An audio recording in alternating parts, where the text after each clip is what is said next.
Hello friends, आज की इस वीडियो में हम हमारा जो मॉडल सेट जो सब्जेक्टिव का है उसका सेक्शन सी का पहला क्वेश्चन करेंगे। यानी कि सीरियल नंबर वाइज बोला जाए तो क्वेश्चन नंबर 15 करेंगे। और आपको पता है कि इस सेक्शन में आप किन्हीं 5 प्रश्नों में से 3 प्रश्नों का उत्तर देंगे, लेकिन हम लोग पाँचों को करते चलेंगे।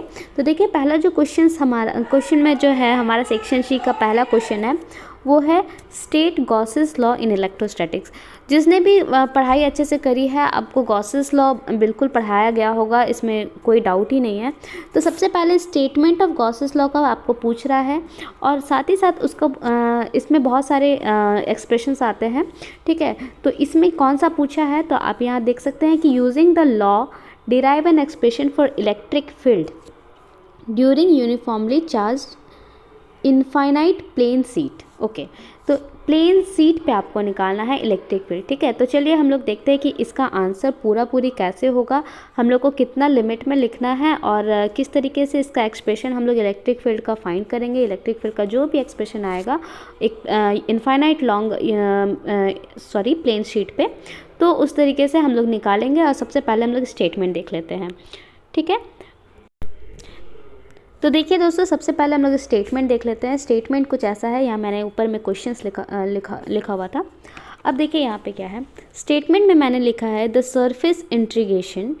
सरफेस इंटीग्रेशन को कैसे दर्शाते हैं आपको पता है, इस तरीके से, है ना।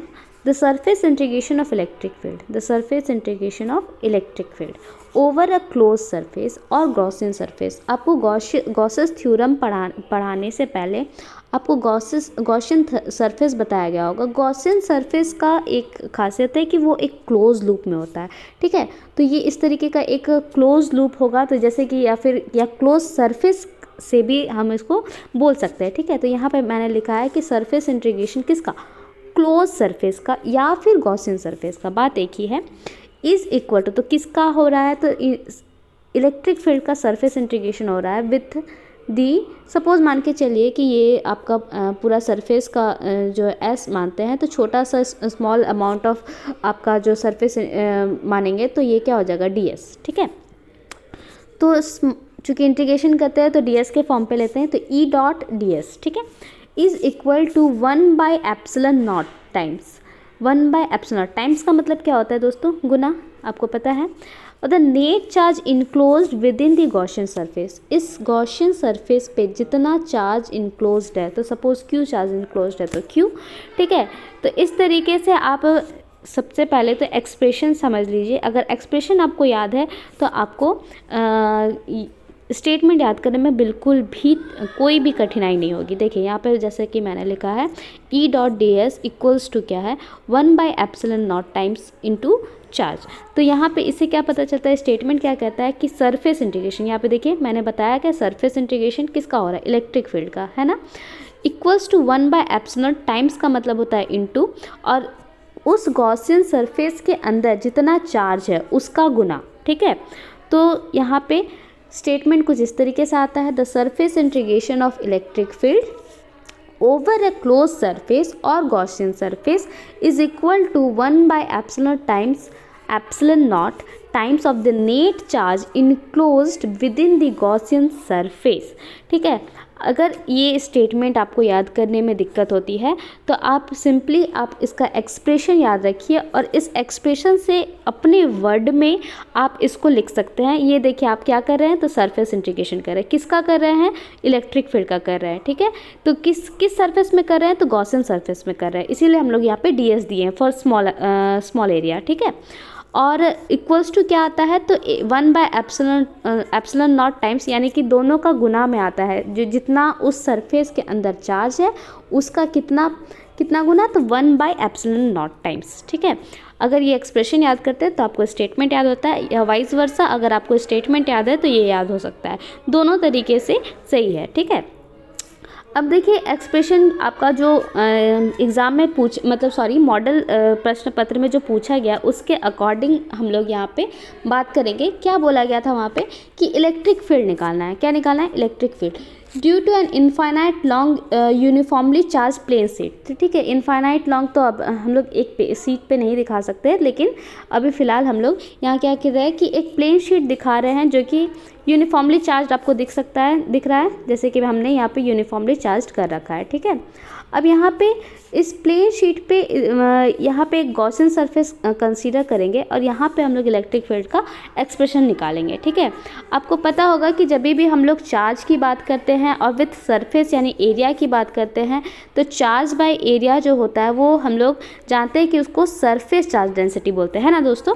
तो सबसे पहले तो ये जानिए कि ये क्या होता है, तो ये सिग्मा, ठीक है। तो सिग्मा इक्वल्स टू क्या होता है, चार्ज बाय एरिया, करेक्ट। ये आपको पता होगा, जैसे मैं एक बार बता देती हूँ कि linear charge density equals to क्या होता है, तो चार्ज बाय लेंथ होता है। Surface charge density equals to क्या होता है, तो चार्ज बाय एरिया होता है। वॉल्यूम चार्ज डेंसिटी क्या होता है, तो चार्ज बाय वॉल्यूम होता है, आपको पता होगा, ठीक है, या A/L, ठीक है। तो इस तरीके से होता है। अब देखिए यहाँ पे क्या है कि हम लोग एक कंसीडर किए हैं, आपको दिख रहा है कि इलेक्ट्रिक फील्ड सभी डायरेक्शंस पे आपका यहाँ पे होगा। तो यहाँ पे देखिए इसके प्लेन के साथ इसका जो एंगल जा रहा है वो, मतलब सपोज़ यहाँ पे एक एरिया में हमने यहाँ cross sectional area A consider किया है, ठीक है। और यहाँ पे एरिया A कंसीडर किया, यहाँ पे एरिया A कंसीडर किया है। अगर अपवर्ड या डाउनवर्ड जाएंगे तो हम लोग को 90 डिग्री का एंगल मिल रहा है विथ इलेक्ट्रिक फील्ड और DS के दोनों के बीच का, ठीक है। और अगर उसके प्लेन पे जाएंगे तो हम लोगों को कोई एंगल नहीं, यानी कि 0 डिग्री का एंगल मिल रहा है। तो इसी को मैंने यहाँ पे जैसे कि लिखा है कि सबसे पहले तो let sigma be the surface charge density, जो कि मैंने अभी आपको बताया, दैट इज़ क्या, charge per unit area, charge per unit area, ठीक है। कंसीडर अ गॉसियन सरफेस, हम लोग एक गॉसियन सरफेस लिए हैं, यहाँ पे सिलेंड्रिकल शेप में लिए हैं, having cross sectional area A लिए हैं, ठीक है। तो एरिया A हो गया।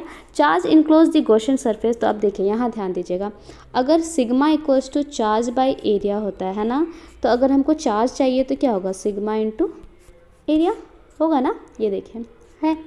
तो यहाँ पे मैंने यहाँ लिख भी दिया है कि charge equals to sigma into 8 किस तरीके से आया है, यहाँ पे आप देख सकते हैं, ठीक है। अब हम लोग चूँकि गॉसेस थ्योरम को के एक्सप्रेशन को यूज़ करके यहाँ पे इलेक्ट्रिक फील्ड निकालना था, तो ऑब्वियस सा बात है कि बाय यूजिंग गॉसेस थ्योरम तो लिखेंगे ही। तो गॉसेस थ्योरम क्या, तो ये, लेकिन आप देख सकते हैं कि यहाँ पे हम लोग पढ़े क्या थे, 1/ε0 टाइम्स ऑफ द चार्ज, है ना। अब चार्ज की जगह पे क्या लिखेंगे, सिग्मा A, करेक्ट। और ये देखिए ये डिवाइड में, तो डिवाइड में इंटू 1 हो गया, ये क्या हो गया, एप्सिलॉन नॉट। तो यहाँ पे देखिए मैंने ये लिखा है, समझ में आ गया आपको। इसके एक स्टेप को हमने स्किप किया है, यहाँ पे डायरेक्ट लिखा है। अब देखिए 3 सेक्शन में बांटा है, E.ds इक्वल्स टू 3 सेक्शन में आपको वहाँ डायग्राम में देखा था। 2 सेक्शन पे आपको क्या है, 0 डिग्री के साथ एंगल बना था, और 1 सेक्शन पे 90 डिग्री के साथ एंगल बना था, करेक्ट। तो 0 डिग्री कहने का मतलब है cos 0 1 होता है, cos 90 0, तो ये पूरा टर्म ही खा गया, यानी कि टर्म ही खत्म हो गया, ठीक है। इसके लिए भी cos 0 1 होगा।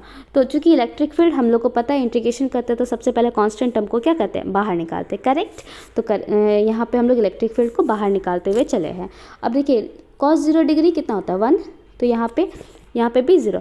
अब देखिए पूरा क्रॉस सेक्शनल एरिया क्या था, हमारा A था, ठीक है। उसी में से छोटा सा सरफेस एरिया हम लोग क्या किए थे, कंसीडर DS। तो उसका पूरा इंटीग्रेशन करेंगे तो हम लोग को क्या मिलेगा, टोटल एरिया मिलेगा, क्योंकि स्मॉल सरफेस का छोटा छोटा एलिमेंट्स को अगर इंटीग्रेशन का मतलब क्या होता है कि उसको इंटीग्रेट कर करके, मतलब हम लोग उसको समग्र रूप से उसको हम लोग एकत्रित करके कितना पाएंगे, तो टोटल एरिया के बराबर ना।